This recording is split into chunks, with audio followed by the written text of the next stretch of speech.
All of his co-workers were gone. What could it mean? Stanley decided to go to the meeting room. Perhaps he had simply missed a memo.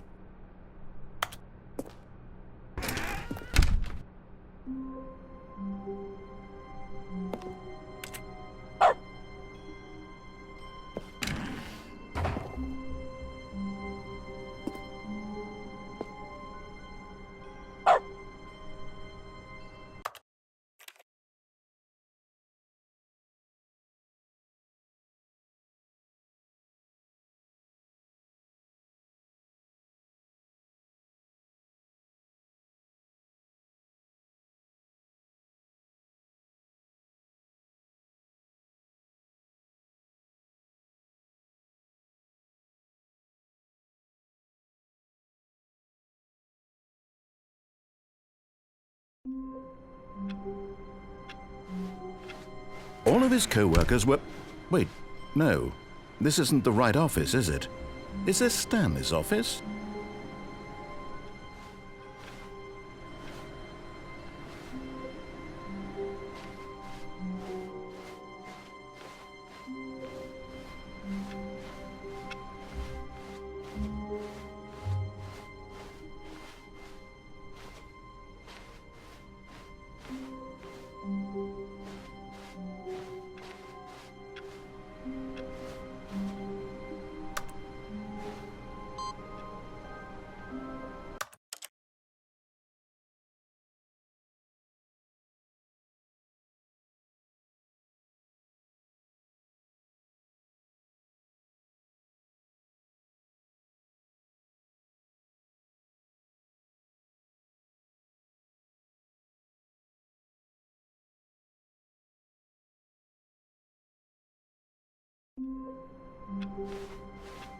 All of his co-workers were gone.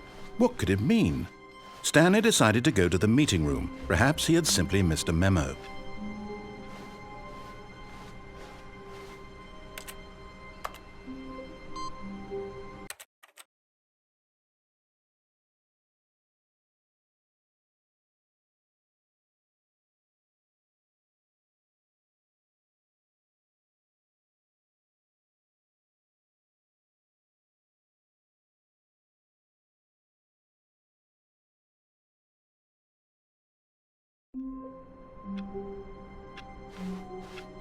All of his co-workers were gone. What could it mean? Stanley decided to go to the meeting room. Perhaps he had simply missed a memo.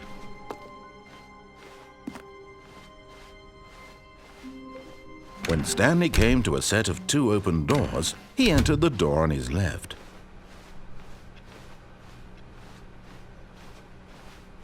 Yet there was not a single person here either. Feeling a wave of disbelief, Stanley decided to go up to his boss. Coming to a staircase, Stanley walked upstairs to his boss's office.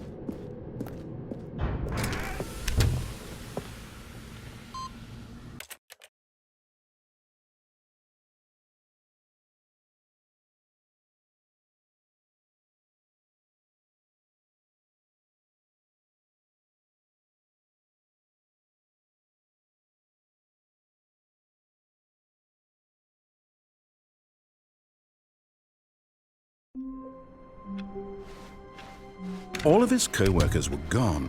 What could it mean? Stanley decided to go to the meeting room. Perhaps he had simply missed a memo. No matter...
Hello.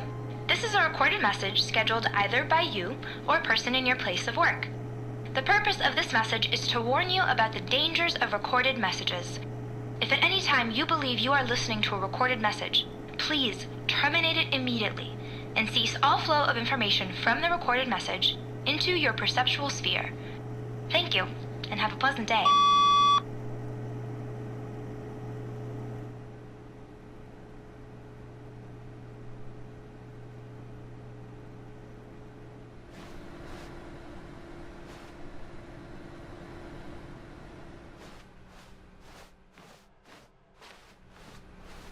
The bucket made Stanley want to be a better man and a better co-worker. In time, perhaps, he would become both of those things.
Stanley had never seen the office this brightly lit. Was it a sign of something? He hoped it was. He hoped very much that it was.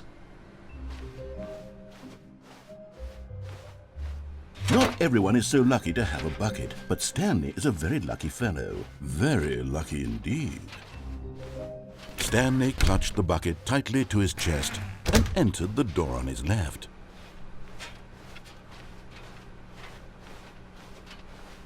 Still no one was here. Stanley needed the bucket's warmth and comfort now more than ever. Perhaps his boss's office was where he'd find out. Coming to a staircase, Stanley and the bucket walked upstairs to the boss's office.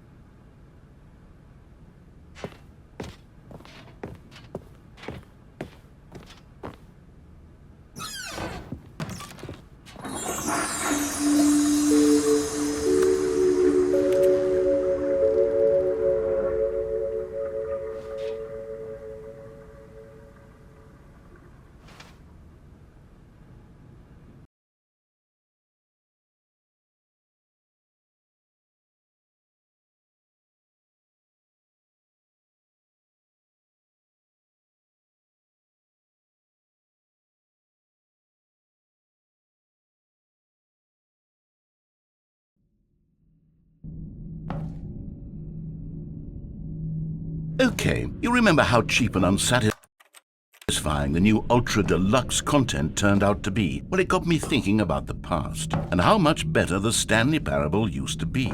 So I made something special and tucked it away here where the game's developers won't find it. Just our little secret. Take a look. I call it the Memory Zone.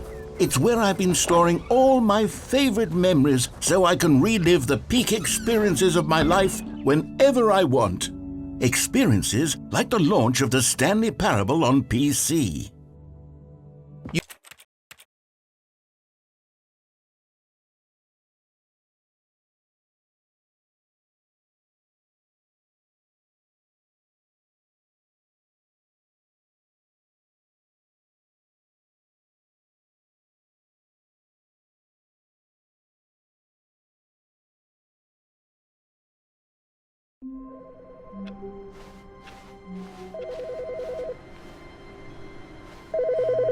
Hi, Stanley. Just wanted to leave you a message to let you know there's a few things I need you to pick up on your way home from work today. We need milk, cereal, dish soap, spaghetti, get a thing of sugar, some bread, and coffee beans, whichever ones you like. I'll give you a call if there's anything I forgot. Thanks, sweetie. See you tonight.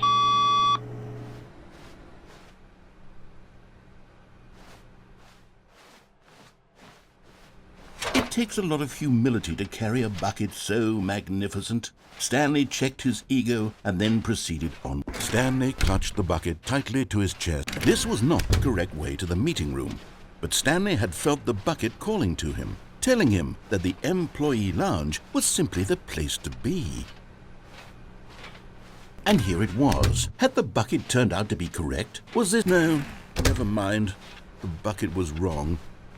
Stanley took the door on his left to go back to the meeting room.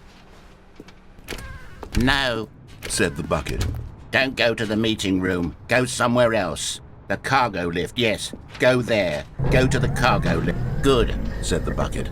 now ride the lift all the way to the top. There's something up there I need you to do. Stanley did not question why or how this bucket was speaking to him. It should have alarmed him, of course, because buckets can't talk. But Stanley chose not to think about this obvious fact. He was firmly convinced that the bucket had spoken to him, and he unthinkingly did whatever the bucket asked.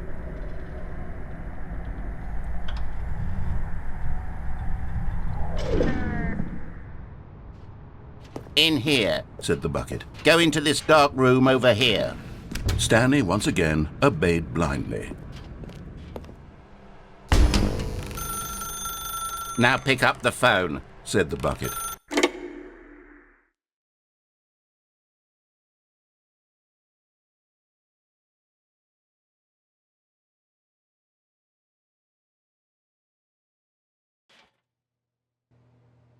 This is the sad story of a man named Stanley and his bucket. Once upon a time, I gave Stanley a bucket because I thought he was lonely and could use a friend. And then, very distressingly, he began to believe the bucket could speak to him.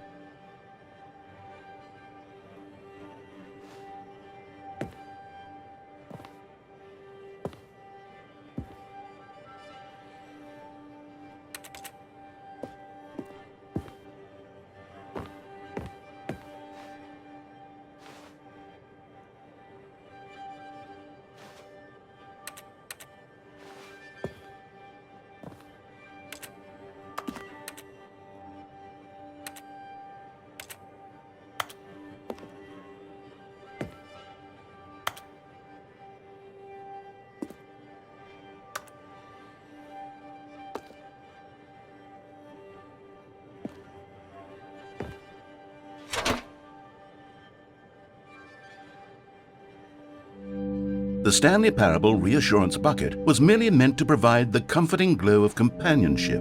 It doesn't literally talk and give you orders. Whatever Stanley is hearing the bucket say to him is just in his head.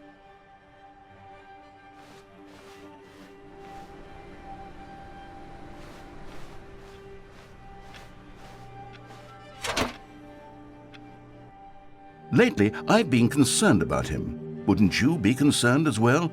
To see him delusional like this, obsessing over an inanimate metal object? I want to say something to him, but I don't know how I can convince him. I don't know if he'll listen to me.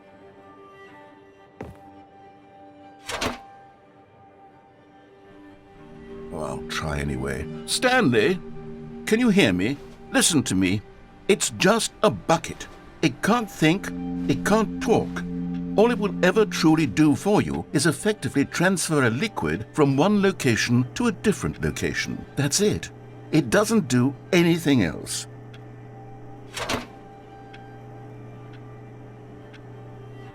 You see, he's not listening. He's still taking orders from the bucket. You know, once upon a time it was me he took orders from, me he trusted and listened to. Now all he cares about is this awful bucket, this stupid hunk of metal.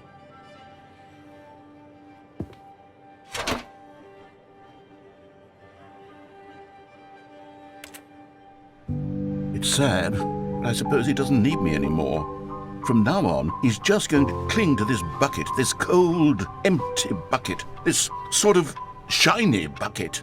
Well, I'll give it this. The bucket does have a nice shine to it.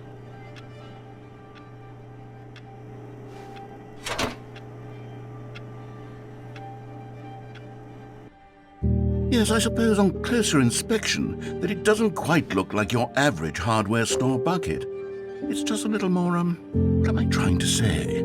Sturdier, more capable of transporting liquid. Like it would be better at moving an amount of water from one room to another.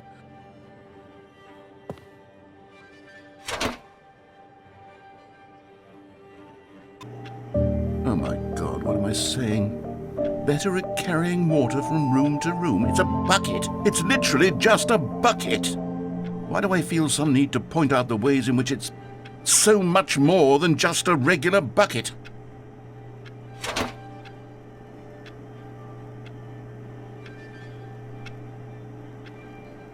Oh no, I'm having feelings for the bucket. No. What's going on? Why do I want to be with the bucket?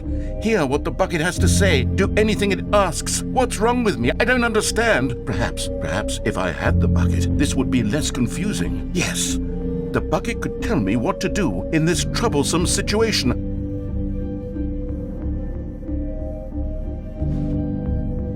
Stanley, give me the bucket. Give it to me. Give me the bucket, Stanley. I need it.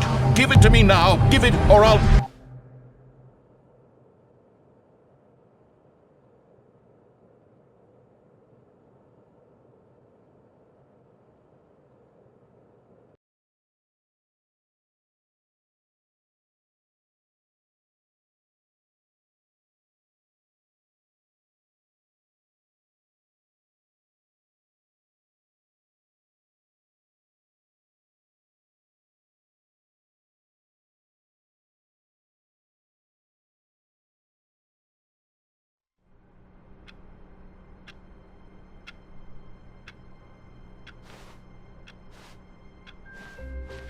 All of his co-workers were gone. What could it mean? Stanley decided to go to the meeting room. Perhaps he had simply missed a memo.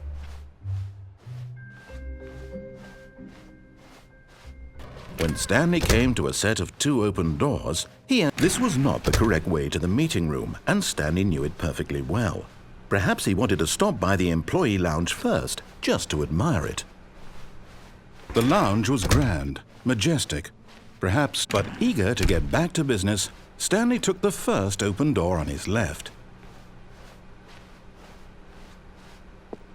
Stanley was so bad at following directions, it's incredible he wasn't fired years ago. Look, Stanley, I think perhaps we've gotten off on the wrong foot here. I'm not your enemy, really, I'm not. I realize that investing your trust in someone else can be difficult, but the fact is that the story has been about nothing but you all this time. There's someone you've been neglecting, Stanley. Someone you've forgotten about. Please, stop trying to make every decision by yourself. Now, I'm not asking for me, I'm asking for her. This is it, Stanley.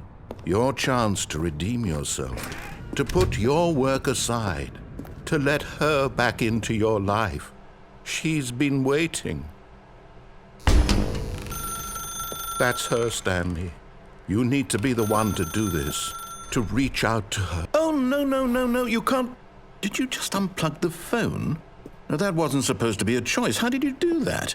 You actually chose incorrectly? I didn't even know that was possible. Let me double check. No, it's definitely here, clear as day. Stanley picks up the phone. He's taken to his apartment where he finds his wife, and the two pledge themselves to one another. Music comes in, fade to white, roll credits. Not picking up the phone is actually somehow an incorrect course of action. How is that even possible?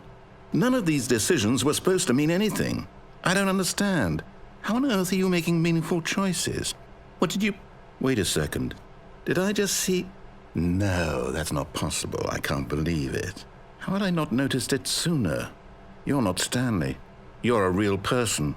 I can't believe I was so mistaken. This is why you've been able to make correct and incorrect choices. And to think I've been letting you run around in this game for so long. If you'd made any more wrong choices, you might have negated it entirely. It's as though you completely ignored even the most basic safety protocol for real-world decision-making. Or did you not grasp the severity of the situation? Well, I won't have that kind of risk on my watch.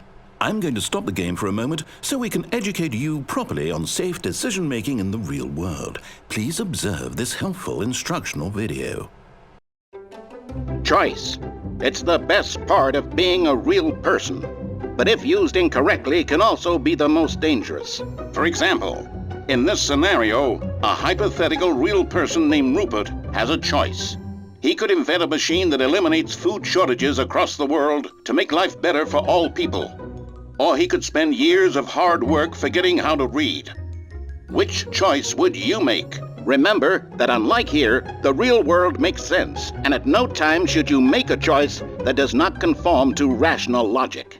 If you find yourself speaking with a person who does not make sense, in all likelihood, that person is not real. Allow the person to finish their thought, then provide an excuse why you cannot continue talking. Turn to a partner and practice saying, "My goodness, is it 4:30? I'm supposed to be having a back, sack, and crack."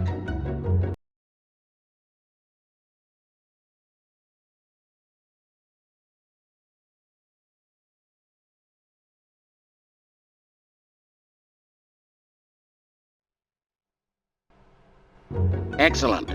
Making choices on a regular basis is the best part to a healthy decision-making process. Most medical professionals recommend making at least 8 choices per day. Do you make more than 8? Less? And finally, if you begin to wonder if your choices are actually meaningful and whether you'll ever make a significant contribution to the world, just remember that in the vast infiniteness of space, your thoughts and problems are materially insignificant, and the feeling should subside. At this time, your instructor will guide you in an exercise to test and reinforce the material covered in this video. Welcome back. You may have noticed that this room has begun to deteriorate as a result of narrative contradiction. But not to worry. Now that you're properly informed on good decision-making, we're going to revisit a choice you made just a few minutes ago and see what the correct thing to do would have been. This way, please.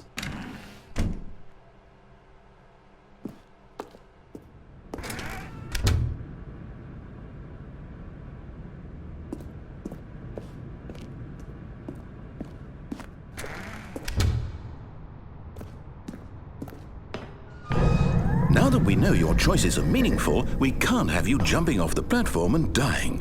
Imagine the main character dying senselessly halfway through the story. That story would make no sense at all. We just need to get you home as soon as possible before the narrative contradiction gets any worse. Unfortunately, it seems this place is not well equipped to deal with reality.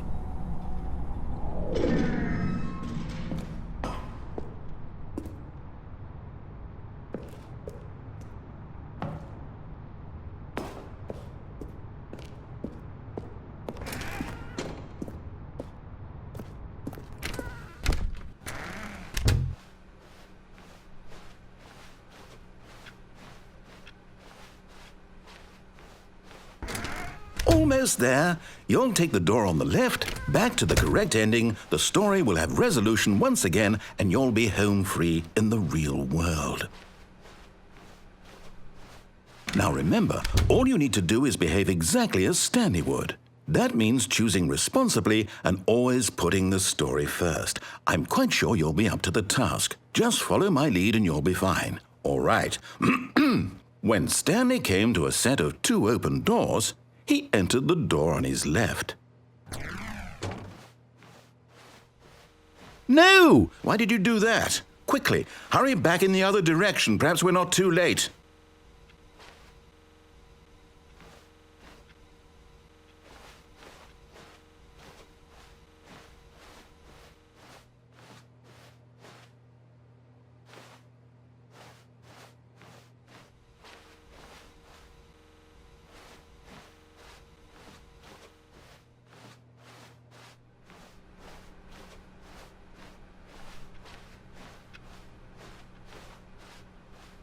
Oh, it's ruined.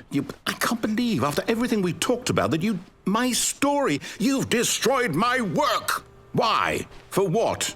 What did you get out of that? What did you think was so special about seeing the game undone, left here like so much garbage? It's worthless now. And what am I supposed to do? Even if there were a way to continue, would it be worth it? To know that my story is now incorrect? How can I go back to that? I can't erase that knowledge. I'll have to live with it forever, reliving its impossibility forever. I couldn't live that way. Is it better to shut the game down entirely? To willingly destroy all of my work? I don't know. What's the answer? What do I do? What do I do? What do I... No, I have to. I have to shut the game down. I have to. I have to.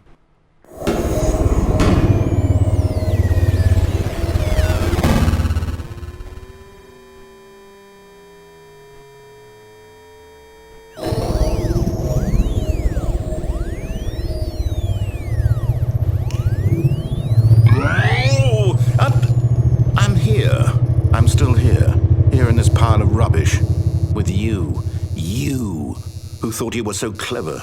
Now look where we are. My entire game is destroyed. It was the only thing in the world that was mine, and you've run it into the ground. What, did you think that would be funny? You just had to see? Didn't I impress upon you how important it was to be like Stanley? He actually knows how to do what I tell him to. He understands that if I say to do something, there's a damn good reason for it. That thought hadn't even occurred to you, had it? That there's a world outside of you? You're a child. Oh, my story. If you'd just gone through the door on the left, you would have seen it. There was a whole underground facility. You would have destroyed it and been victorious. It would have been so perfect. I worked so hard on it. I tried so hard to make... behave exactly as Stanley would. That means choosing responsibly and always putting the story first. I'm quite sure you'll be up to the task. Just follow my lead and you'll be fine. All right. When Stanley came to a set of 2 open doors, he entered the door on his left. No! Why did you do that? Quickly, hurry back. Behave exactly as Stanley would. That means choosing responsibly and always putting the story first. I'm quite sure you'll be up to the task. Just follow my lead and you'll be fine. All right. When Stanley came to a set of 2 open doors, he entered the door on his left.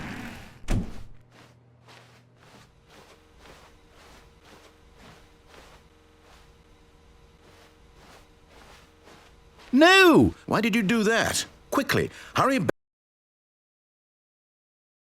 Behave exactly as Stanley would. That means choosing responsibly and always putting the story first. I'm quite sure you'll be up to the task. Just follow my lead and you'll be fine. All right. When Stanley came to a set of 2 open doors, he entered the door on his left.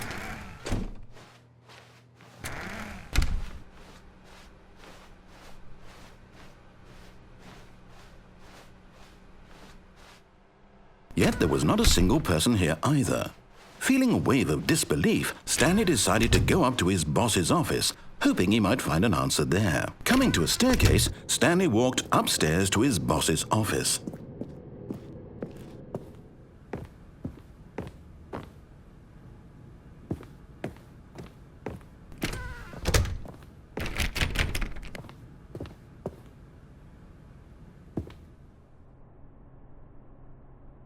Stepping inside his manager's office, Stanley was once again stunned to discover not an indication of any human life. Shocked, unraveled, Stanley wondered in disbelief who orchestrated this, until he saw the door with a voice receiver next to it. Surely behind this door lay all the answers to his questions. And beyond all probability, he knew the passcode. He had seen it on his boss's computer just last week. Nightshark 115. Was this the code to open the door? Would it still work? There was only one way to find out.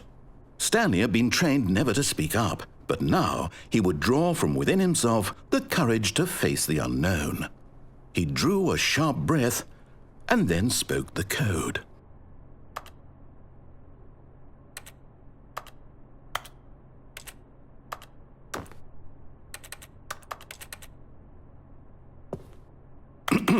Stanley spoke the code. Nightshark 115. He spoke it into the receiver, right there on the wall.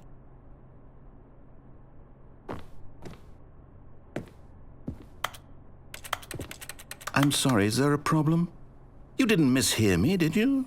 Please speak the code into the receiver. Otherwise, we can't get on with the story. This is a crucial step.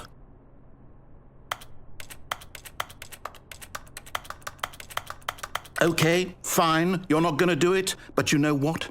It's pretty humiliating to bring you this far, only for you to suddenly decide you have better things to do. I asked you for this one single thing, for your respect. The kind of respect Stanley shows for his choices. He knows what it means to take a story seriously. If you didn't want to see what I had to show you, then why did you come here? You had a choice, you know. You could have gone through the door on the right. You could have done whatever the hell you wanted over there. Why did you come this way? Speak. Say something to me. Explain yourself, you coward. You... When Stanley came to a set of two open doors, he entered the door on his left.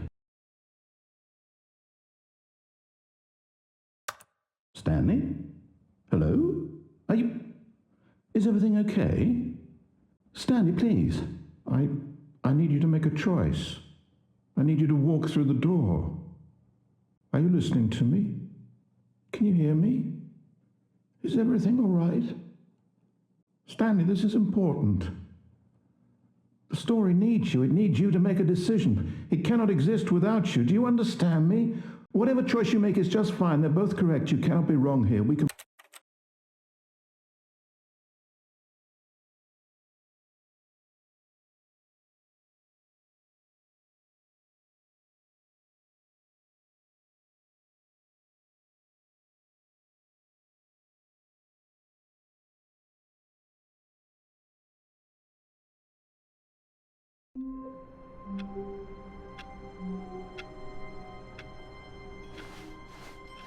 All of his co-workers were gone.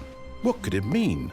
Stanley decided to go to the meeting room. Stanley cradled the bucket in a gentle embrace, protective yet delicate, assertive yet compassionate. Stanley clutched the bucket tightly to his chest and entered the door on his left.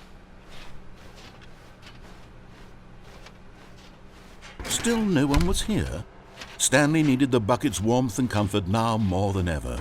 Perhaps his boss's office was where he'd find answers. Coming to a staircase, Stanley and the bucket walked upstairs to the boss's office.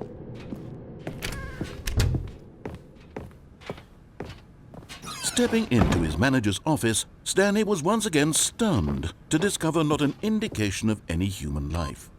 Crushed by the weight of this revelation, Stanley may have broken down, but Stanley guessed the correct code by sheer luck. Was it that the bucket knew all along? Was the bucket guiding him? Yes, this is certainly the most logical explanation.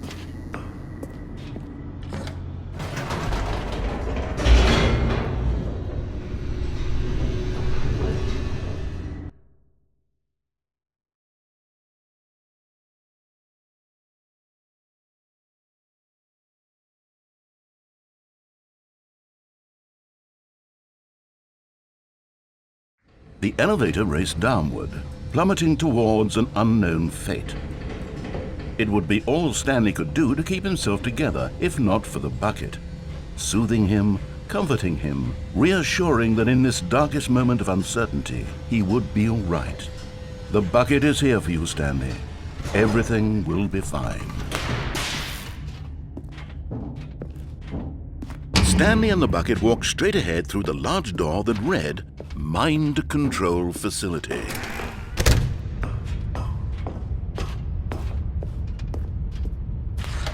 The lights rose on an enormous room packed with television screens.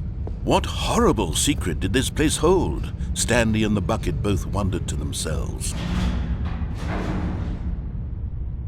But just as Stanley was about to proceed further into the mind control facility, he tripped and fell over the railing and into the dark void below. Thankfully, he fell directly onto the bucket, which safely cushioned his fall. Now, what to do next? Stanley wondered. Stanley and the bucket could find no way out of this enormous pit, and so eventually they decided that the best thing to do would be to simply get comfortable down here. So they set up a little couch and relaxed. It really wasn't so bad down here, a bit cold perhaps. After some time had gone by, they installed a few shelves as well, and a sort of kitchenette that was useful for when the bucket was craving paninis. But it wasn't until the rugs and the standing lamps came in that it really started to feel like a home. In fact, after some time, Stanley realized that it had been ages since he had even thought of the mind control facility at all. He'd never gotten to fully explore what was up there, never been able to unearth the many mysteries of the mind control facility. This lack of closure began to eat at him. Soon he was dwelling on his regrets, and the state of their home slowly decayed as Stanley became withdrawn and neglected the cleaning.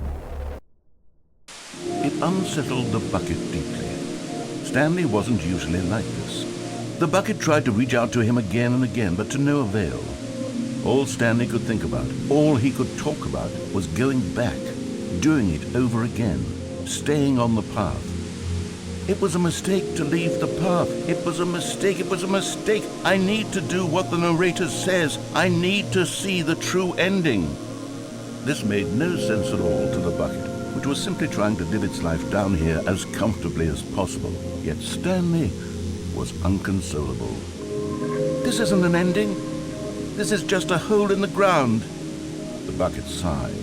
True, it wasn't an ending. But it's where we happen to be. And maybe, possibly, if we accept the reality of things, maybe this will become an ending eventually. It's what the bucket was counting on. The two of them waited for a very long time.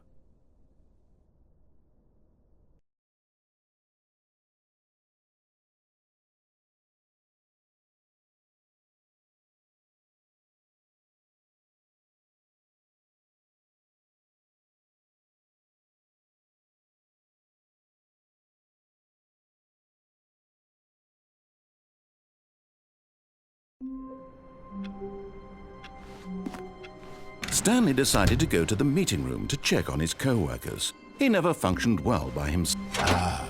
Stanley's bucket, the only co-worker he would ever truly need. Stanley clutched the bucket tightly to his chest and entered the door on his left. Still no one was here. Stanley needed the bucket's warmth and comfort now more than ever. Perhaps his boss's office. Coming to a staircase, Stanley and the bucket walked upstairs to the boss's office.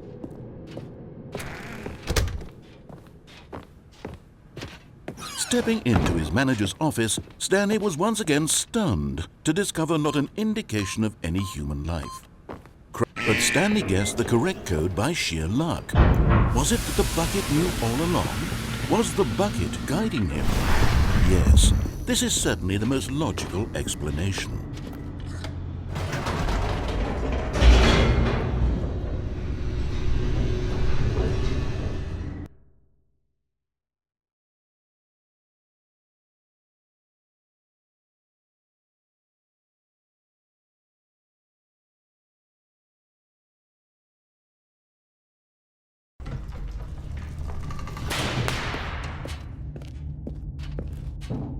Stanley and the bucket walked straight ahead through the large door that read, mind control facility.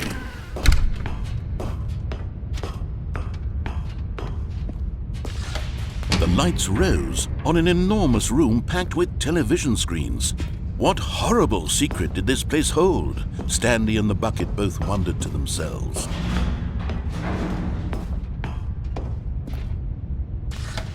The monitors jumped to life, and Stanley nearly dropped the bucket in shock. Everyone in the office was being videotaped, monitored like guinea pigs. The bucket had never seen anything like this, and it very nearly burst into tears as Stanley cradled it gently, reassuring it that everything would be fine.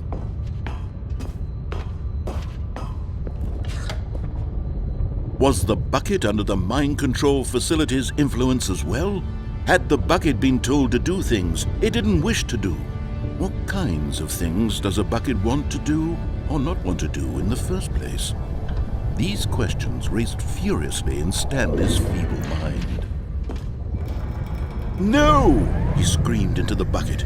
He couldn't accept it. His own life in someone else's control, never! He squeezed the bucket tighter, his one friend in the entire world. At this point, he could trust no one except for the bucket.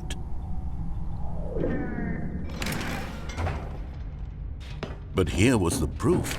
The heart of the operation. Controls labeled with emotions, happy or sad or content.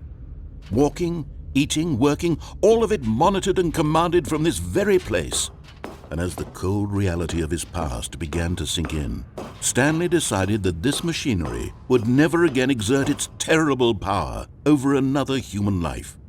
But at the last second, the bucket jumped in and pressed the button to turn on the controls. Stanley gasped in horror. Had this been the bucket's plan all along? To take over the machine and claim the power for itself? How could the bucket have betrayed him like this? Stanley was prepared to throw the bucket away in disgust when suddenly an image appeared upon the enormous screen. Birds.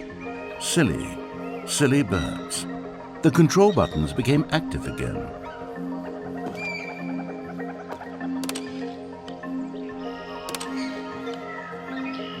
Stanley flipped through one video of silly birds after another, and then it dawned on him.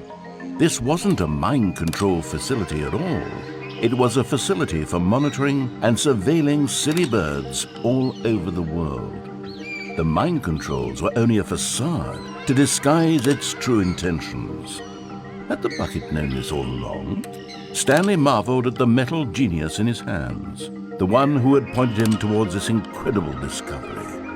Stanley and the bucket never found freedom because they spent the rest of their lives here in this place, flipping through live streams of the silliest birds imaginable. Of all the possible paths his life could have taken, this one was surely the best. And Stanley was happy.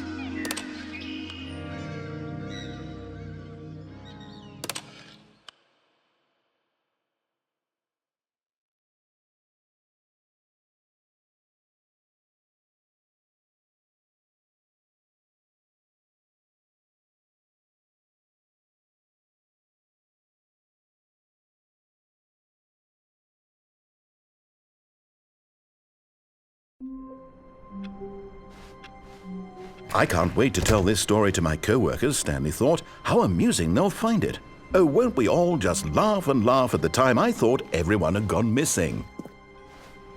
Is Stanley, without the bucket, really Stanley at all? No, no, surely not. Stanley clutched the bucket tightly to his chest and entered the door on his left.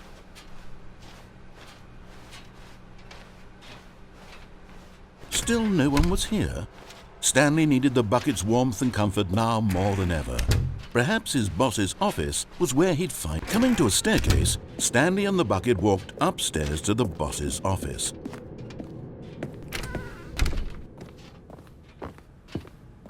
Stepping into his manager's office, Stanley was once again stunned to discover not an indication of any human life. Crushed by the weight of this revelation, but Stanley guessed the correct code by sheer luck. Was it that the bucket knew all along? Was the bucket guiding him?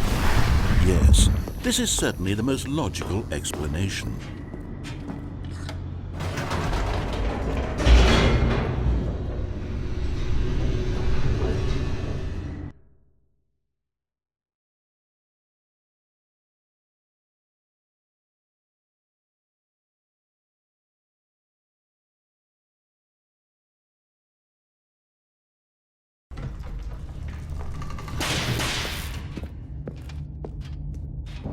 Stanley and the bucket walked straight ahead through the large door that read, Mind Control Facility.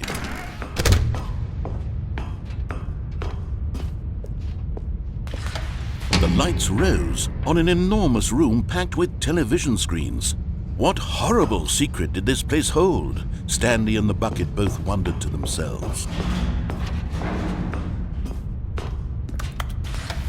The monitors jumped to life, and Stanley nearly dropped the bucket in shock.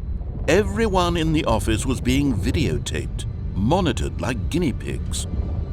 The bucket had never seen anything like this, and it very nearly burst into tears as Stanley cradled it gently, reassuring it that everything would be fine.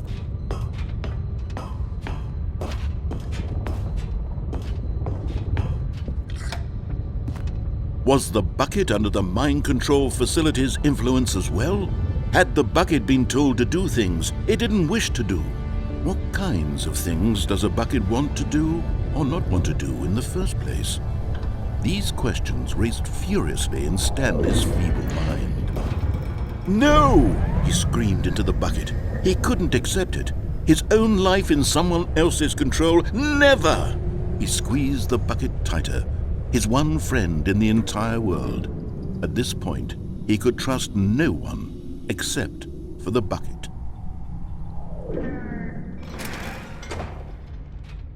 But here was the proof.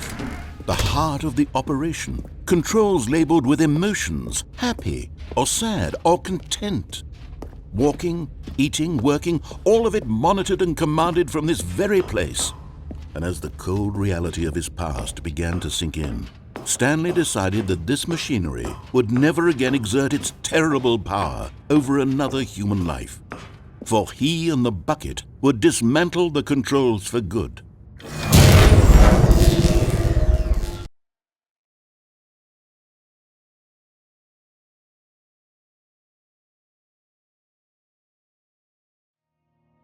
Stanley and the bucket waited in blackness. Was it over? Yes, they had done it. Stanley and the bucket had defeated their greatest and darkest enemy, freed themselves from the tyrannical grip of the evil mind control machine. Freedom was now mere moments away. Excitedly, the two of them began to discuss the kind of life they wanted to live once they stepped through this massive door. The bucket wanted to learn to roller skate. Stanley wanted to sneeze in every country on Earth. Both of them wanted to begin watching a movie, any movie, but then stop it halfway through and begin watching it in reverse from the end. True, it was a simple life they envisioned, but it was one they'd lived together, with one another to lean on, to trust, to support, and What? Wait. What was happening? Why had the door stopped? Was Stanley and the bucket not about to be freed? An unbearable silence filled the room, lingering in uncertainty, until finally the truth hit Stanley square in the face. This building did not want the bucket to leave. Even the facility itself recognized the incredible calming presence of the bucket, needed the soothing warmth of the bucket, would go to any lengths not to part with the bucket. No. Stanley can't leave this place, not while he has such a precious bucket in his arms. Not while this building has anything to say about it. Stanley realized he would never again leave this very room. But at least he has the bucket. To be trapped eternally in darkness isn't really so bad, Stanley thought to himself. As long as I have my bucket with me, right? I'll be okay, won't I? Stanley gulped. Very soon now, he was about to find out.